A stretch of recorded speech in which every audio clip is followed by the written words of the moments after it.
अस्सलाम वालेकुम वरहमतुल्लाहि वबरकातुहू। बच्चों, सबक नंबर 14 हमने अपना पढ़ा था नज़म। अब हम अपना आज सबक नंबर 15 पढ़ेंगे। सबक का नाम है उस्ताज़ का अदब। ठीक है, बिस्मिल्लाहिर्रहमानिर्रहीम। पहले अल्फाज मायने पढ़ लेते हैं। तमीज़ मायने है पहचान, कायदा और खुश नसीब, इसके मायने हैं अच्छी किस्मत। शौक़, दुख, वो धुन, लगन। उस्ताज़ मुअल्लिम सिखाने वाला, टीचर जिसे बोलते हैं। सबक पढ़ना स्टार्ट करते हैं। उस्ताज़ भी माँ बाप के बराबर हैं। उस्ताज़ यानी टीचर जो हमें पढ़ाते हैं वो भी माँ बाप के बराबर हैं।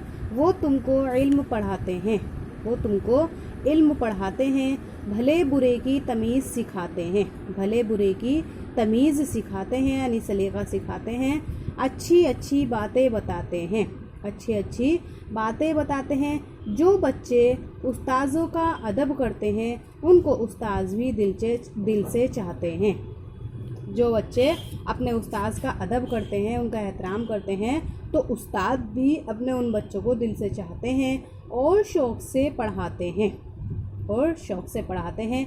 ऐसे बच्चे आगे चलकर बड़े खुशनसीब होते हैं और उनका नाम दुनिया में मशहूर होता है। ये कह रहे हैं जो बच्चे अपने उस्ताद का अदब करते हैं तो ऐसे बच्चे जो हैं बहुत खुशनसीब होते हैं और उनका नाम जो है दुनिया में मशहूर भी होता है। तुमने हारून रशीद का नाम सुना होगा। क्या कह रहे हैं, तुमने हारून रशीद का नाम तो सुना होगा।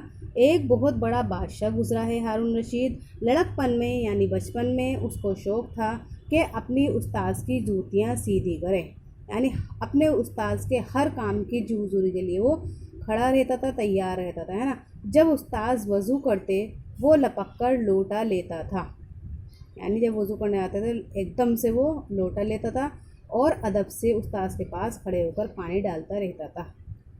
हारून रशीद के बारे में बताया गया है कि वो लड़कपन में इतना शौकीन था अपने उस्ताद की जूतियाँ, यानी उस्ताद का इतना अदब करता था, इतना अदब करते यहाँ तक कि वो जूतियाँ सीधी करने के लिए तैयार रहता था। लेकिन जूतियाँ सीधी करने का यहाँ पर मतलब क्या बताया कि हर काम के लिए हाजिर रहता था। जब उस्ताद वज़ू करते थे तो फ़ौरन से लोटा उठाता और उनको पानी डालता रहता था खड़े होकर पास में, है ना। तो क्या कह रहे हैं, जो बच्चे अपने माँ बाप का कहना मानते हैं वो हमेशा कामयाब होते हैं। जो बच्चे अपने माँ बाप का कहना नहीं मानते वो पछताते हैं। और क्या कह रहे हैं, जिस तरह उस्ताद जो हैं माँ बाप के बराबर होते हैं। क्यों? क्योंकि वो तुमको इल्म पढ़ाते हैं, भले बुरे की तमीज़ सिखाते हैं, अच्छी अच्छी बातें बताते हैं।